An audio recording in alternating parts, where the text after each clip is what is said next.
Hello प्यारे बच्चों।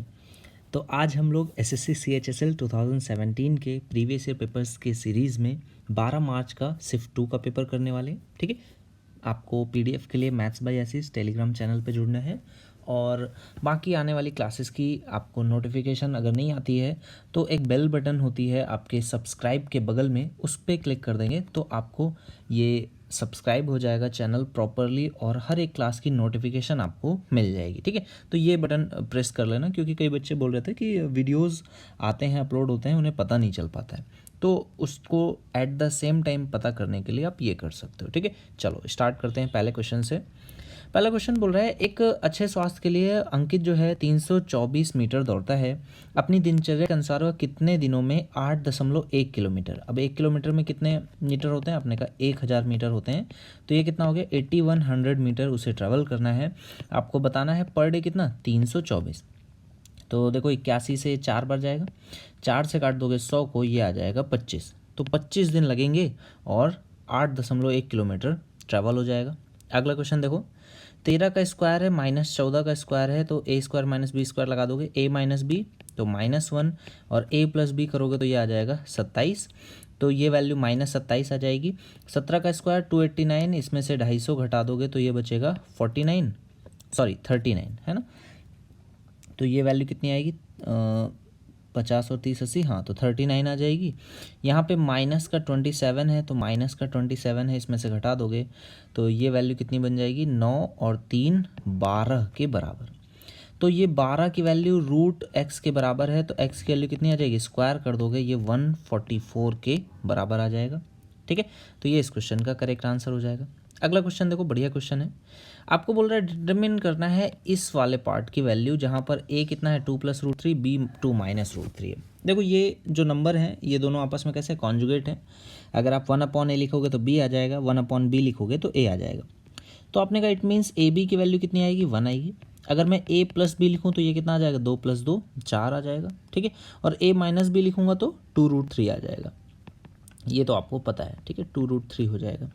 अब यहाँ पे माइनस वाले की वैल्यू का नीड नहीं है, आपने कहा a² + b² को क्या लिख सकते हैं, इसको लिख सकते हैं a + b का होल स्क्वायर -2ab, है ना।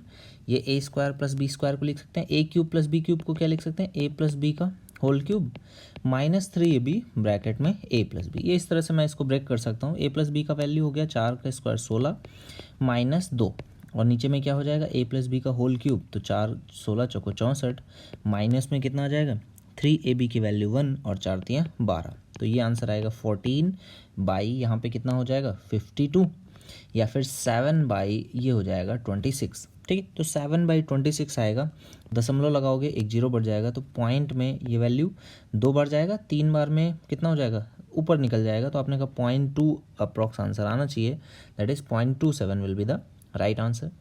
अगला क्वेश्चन बोला रेखा जोड़ने का x अवरोधन क्या है, इंग्लिश पूछ रहा है, what is the x intercept of line joining 4,2 and 6,3। अब देखो यहाँ पे आपको लाइन ड्रॉ करनी है।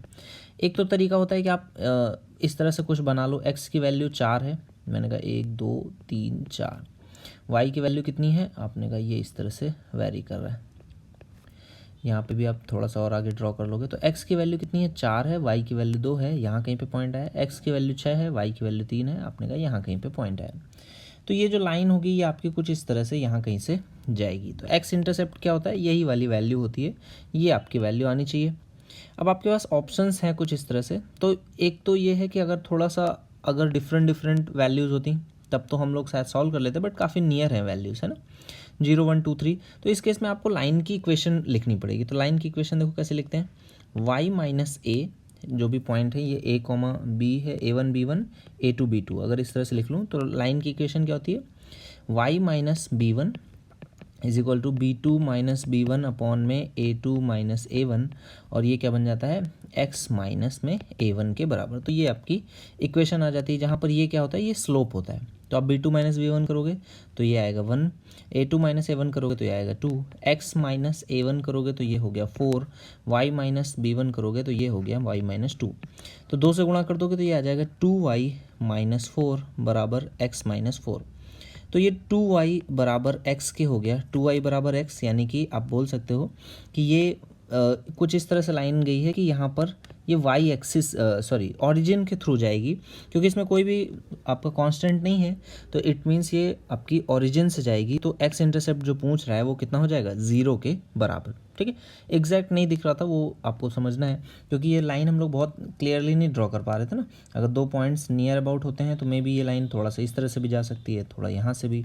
तो 0 1 2 3 में कन्फ्यूज़न था, इस वजह से आपको लाइन की इक्वेशन प्रॉपर लिखनी पड़ी। ठीक है, अगला क्वेश्चन पूछ रहा है कौन सा त्रिभुज ऐसा है जिसकी तीनों माध्यिकाओं की लेंथ समान होती है। तो इक्विलेटरल ट्रायंगल की तीनों माध्यिकाओं की लेंथ समान होती है। बोला दो समबाहु त्रिभुजों के कोण द्विभाजक खंडों का जो आपके एंगल बाइसेक्टर है, इनकी जो लेंथ का रेशियो है, दो आपके समबाहु त्रिभुज हैं, है ना, तो ये काइंड ऑफ कितना है, अगर इसका ये 3 है तो इसका ये कितना है, 2 के बराबर है। ठीक है, if the ratio of angle bisector segments of two equiangular triangles, equiangular मतलब उसने क्या बोलना चाह रहा है, समरूप है ना, जिनके एंगल सेम होते हैं वो कैसे होते हैं, समरूप होते हैं, सिमिलर होते हैं। अगर ये सिमिलर हैं, समरूप हैं, तो आप क्या बोलोगे कि ये एक दूसरे के 3:2 में हैं, तो इट मीन्स कि जो भी what is the ratio of corresponding sides, तो वो भी कितने में होगी, 3 और 2 का ही रेशियो होगा। ठीक है, तो सेम रेशियो आपको मिल जाएगा। अगला क्वेश्चन बोल रहा है 800 का 80% से, 800 का 80% कितना आ जाएगा अपने का, एक जीरो से एक जीरो कट जाएगा, 8 64 640 आ गया। इससे 30% कम कौन सा है, तो अगर ये 10 है तो आपको 7 की वैल्यू बतानी है, यानी कि 64 × 7, तो 7 चौको 28 आएगा, 8 तो 2 हासिल लग जाएगा, 7 छंग 42 और 2 44, तो 448 ये इस क्वेश्चन का करेक्ट आंसर है। अगला क्वेश्चन बोला है एक बॉक्स में 1 रुपये 2 रुपये 5 रुपये के सिक्कों की बराबर संख्या है, तो अगर n मान लूँ मैं, ठीक है, तो कितने हो जाएंगे, 5 2 7 और 1 8, n बराबर में है 184, तो n की वैल्यू कितनी आ जाएगी, 8 दूनी 16 8 3 24, तो n की वैल्यू कितनी आ गई, 23 के बराबर। यही आपसे क्वेश्चन पूछ रहा होगा। अगला क्वेश्चन है 50 लीटर के पानी और मदिरा के मिश्रण में 10% मदिरा का भाग है, 10% है इसमें अल्कोहल। ठीक है, और नए मिश्रण में मदिरा के भाग को 40% करने के लिए कितनी मदिरा आपको और मिलानी है। एक क्वेश्चन तो आप इस तरह से कर सकते हो एलिगेशन के थ्रू, दूसरा आप इसको कैसे कर सकते हो, देखो क्योंकि आप मदिरा मिला रहे हो तो पानी तो चेंज होगा नहीं, तो आपने कहा 50 लीटर के मिश्रण में जो पानी का परसेंट है वो कितना है, आपने कहा पानी का परसेंटेज 90% है। अब आपने कहा जो भी मिश्रण मिलाओगे, तो कुछ मैंने माना कि अगर x मिलाओगे तो ये y हो जाता है। ठीक है, टोटल 50 + x लिखने की जगह मैं इसको y लिख रहा हूँ। तो आपने कहा कि अब इसमें जो मदिरा है वो 40% होगी, तो पानी कितना होगा, 60%, क्योंकि पानी आपने मिलाया नहीं है तो पानी तो सेम रहेगा। तो परसेंट से परसेंट काटोगे, एक जीरो से एक जीरो काट दोगे, 3 से काटोगे 2, 3 से काटोगे 3, 2 से काटोगे, ये आ जाएगा 25। तो आपने कहा वाई की वैल्यू कितनी आ गई, 75। इट मीन्स आपने कितने लीटर पानी मिलाया होगा, कितने लीटर मदिरा मिलाई होगी, 25 लीटर के बराबर। ये आपके क्वेश्चन का आंसर आ गया।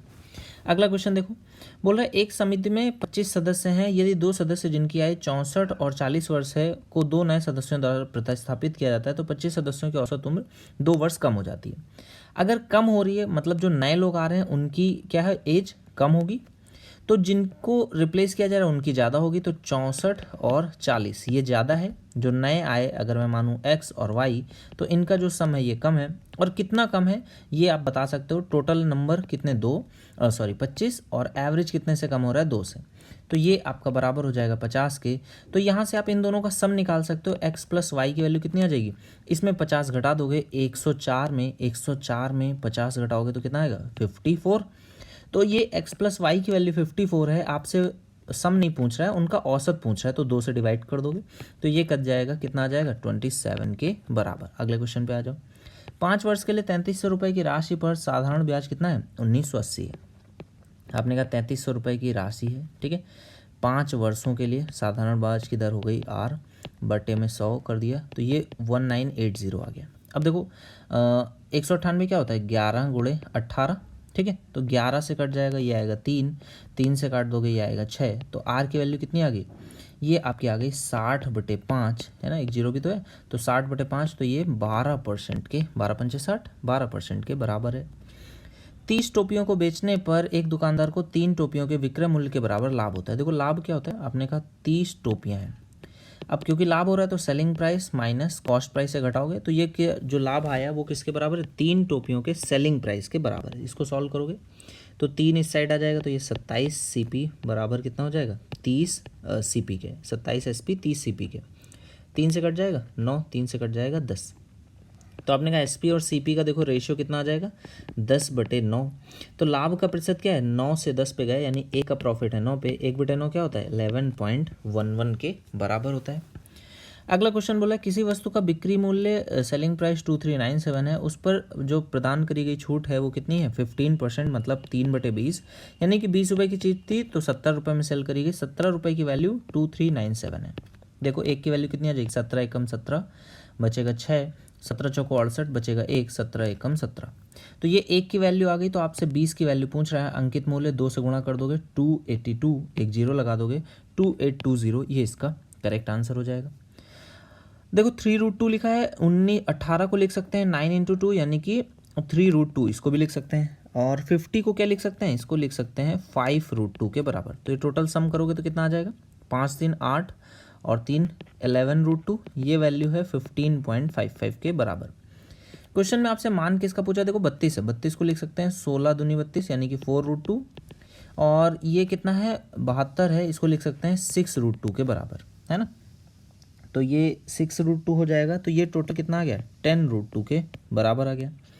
तो आपको 11√2 की वैल्यू पता है, आपको 10√2 की वैल्यू बतानी है। तो 10√2 की वैल्यू कैसे निकलेगी, देखो यहाँ से मैं √2 की वैल्यू निकाल रहा हूँ, यानी कि 11 से डिवाइड कर रहा हूँ, तो ये आ जाएगा 11 एकम 11 बचेगा 4, 11 चौको 44, है ना, यहाँ पे बचेगा 1, तो 1.41 के अप्रॉक्स ये वैल्यू आ रही है। तो 1.41 के आसपास आ गई है, तो 15.55 में यही घटा दूंगा मैं, तो ये कितना आ जाएगा 14, और 5 5 में आप घटाओगे 4 1, तो ये वैल्यू कितनी आ जाएगी अप्रॉक्सीमेट 14 या 13 के आसपास आएगी, है ना।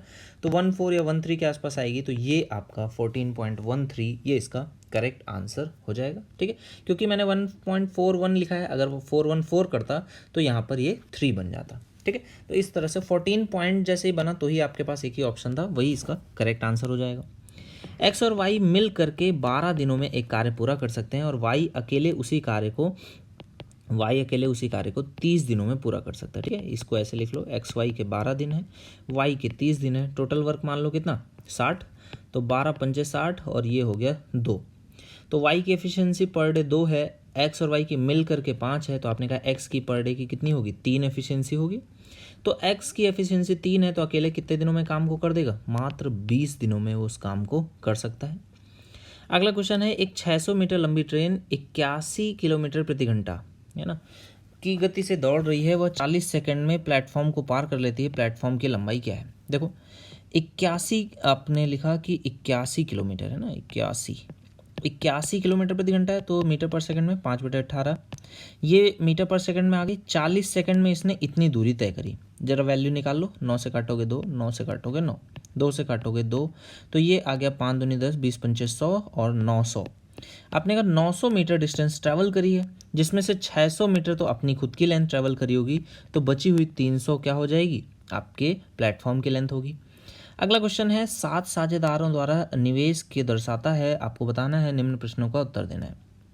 देखो ABCDEFG है ना, किस साझेदार ने दूसरे स्थान पर सबसे अधिक निवेश किया, सबसे अधिक किसने किया, तो आपने कहा जी ने 100, और फिर कितना है E है 60, तो E इसका करेक्ट आंसर हो गया। व्यवसाय में कुल निवेश क्या है, देखो ये सब कुछ लाख में है, तो आपने कहा टोटल कितना होगा, टोटल इसको काउंट करना पड़ेगा, जोड़ लेते हैं, 100 और 160 हो गया, 40 जोड़ोगे 200 हो गया, और 50 और 20 70 और 20 90, और ये टोटल 300 के बराबर हो गया। तो ये इस क्वेश्चन का करेक्ट आंसर हो जाएगा। अगला क्वेश्चन क्या बोला है, साझेदार ई का प्रतिनिधित्व करने वाले विभाग के केंद्रीय कोण का माप डिग्री में आपको बताना है क्या होगा। साझेदार ई का आपको पहले तो वैल्यू देखना पड़ेगा, ई की वैल्यू कितनी है 60 है, 60 और टोटल कितने में से है, तो आपने कहा 300 में से, इसको देख लोगे 360 में, तो ये कट जाएगा 6 5 5 से काट दोगे 2, तो ये आ जाएगा कितना 72 डिग्री के बराबर आ जाएगा। यहाँ तक कोई प्रॉब्लम नहीं है, ठीक है। तो ये आपकी वैल्यू हो जाएगी 72 डिग्री के बराबर। अगला क्वेश्चन देखो क्या बोल रहे हैं, यदि किसी व्यवसाय में 45 लाख रुपए का लाभ होता है जिसे साझेदारों में वितरित किया जाना है, तो सी को कितना अंश मिलेगा। तो सी को देखो भाई कितना अंश मिलेगा, आपने कहा सी की वैल्यू कितनी है 10 है, कितने में से 10 है 300 में से, यानी कि इसका हिस्सा कितना है 1/30 है, टोटल कितने में से 45 लाख का प्रॉफिट है, तो 1/30 कर दोगे तो ये आपकी वैल्यू कितनी आ जाएगी 1.5 के बराबर। तो इस क्वेश्चन का करेक्ट आंसर 1.5 हो जाएगा।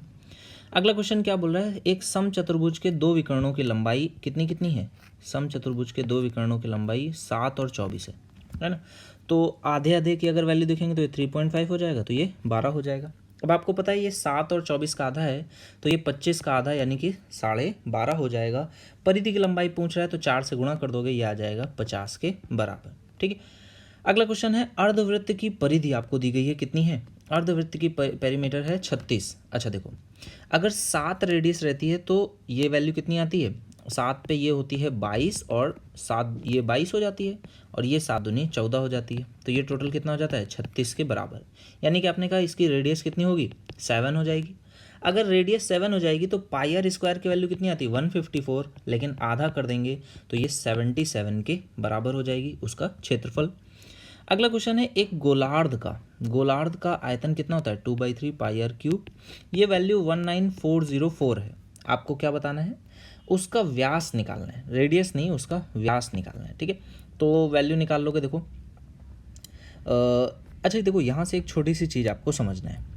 देखो अगर रेडियस जो है, ठीक है, रेडियस अगर 7 का मल्टीपल है या नहीं, ये आप यहाँ से तुरंत समझ सकते हो। हालांकि ऑप्शंस में सभी में 7 का मल्टीपल है तो इससे बेनिफिट नहीं होगा, बट कई बार 7 का मल्टीपल नहीं देता है, तो आपको ये समझ लेना है कि ये 7 का मल्टीपल तो होगा ही होगा। दूसरी चीज़, रेडियस जो होगी वो 3 का मल्टीपल भी होगी। क्यों 3 का मल्टीपल होगी, क्योंकि देखो यहाँ पर जो रेडियस है वो क्यूब के फॉर्म में है और यहाँ पर 1/3 है और यहाँ पर आपका कोई भी 0.33 या 0.66 नहीं मिल रहा है। इट मीन्स कि उस रेडियस की वजह से यहाँ पर 3 का जो नंबर है वो कट गया था। तो जो आपकी रेडियस आएगी वो इस तरह से आप समझ सकते हो, 7 और 3 इनका मल्टीपल होगी। इसके साथ ही साथ क्योंकि आपको रेडियस नहीं व्यास पूछ रहा है तो यहाँ पर 2 का मल्टीपल भी आपको मिलेगा ही मिलेगा। ठीक है, तो आपके आंसर देखो 63 नहीं हो सकता, 21 नहीं हो सकता, 42 हो सकता है, 84 हो सकता है। ठीक है, तो ये दो ऑप्शंस हो सकते हैं। अब इसको सॉल्व करते हैं। देखो 2/3 है तो 2 से काट दोगे तो ये कितना आ जाएगा, 2 से आधा कर दोगे 9, यहाँ पर कितना हो गया 14, ये 7 हो गया। ठीक है, 0 हो गया, ये आ गया 2, 9702।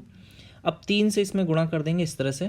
ठीक है, ये आर क्यूब की वैल्यू है और 22/7 है तो यहाँ पर 7/22 लिख दोगे। देखो एक बार आप इसको 11 से काट लो तो ये आएगा 2, 11 से काटोगे है ना, कितनी बार जाएगा 8 बार जाएगा तो 88 हो जाएगा, 7 और 2 9, 90, फिर से 8 बार जाएगा, फिर से 88 हो जाएगा, 2 बचेगा, 11 दूनी 22। ठीक है, 2 से काट दोगे तो ये कितना आ गया 441 और यहाँ पर कितना बन गया 7 और 3 बन गया है ना। तो ये 7 और 3 कितना होता है 21 होता है और ये भी 21 का स्क्वायर है। तो यहाँ से आपको रेडियस की वैल्यू मिल गई 21 के बराबर। रेडियस अगर 21 है तो आपसे क्वेश्चन में क्या पूछ रहा है, उसका व्यास बताना है, तो ये 42 के बराबर आ जाएगा। ठीक है, चलो अगले क्वेश्चन पे आ जाओ। tan 60 की वैल्यू होती है √3 - 1/3 करोगे तो ये हो जाएगा 3√3 - 1/3, तो 3√3 - 1/3 ये इसका करेक्ट आंसर हो गया। लास्ट क्वेश्चन देखो क्या बोल रहा है, UVW में V आपका 90 डिग्री पर है, साइन U, साइन क्या होता है लंब बटे कर्ण, तो ये हो जाएगा। और UV की लेंथ कितनी है 0.7 है, आपने कहा 7 की वैल्यू 0.7 है तो VW ये हो जाएगा, तो ये वैल्यू 2.4 के बराबर हो जाएगी। ठीक है, तो ये आपका सेट कौन सा था, आपका ये कंप्लीट हो गया है 12 मार्च का। ठीक है, 12 मार्च का सिर्फ 2 का पेपर यहाँ पर कंप्लीट हो जाता है। मिलते हैं नेक्स्ट वीडियो में। Thank you for watching guys.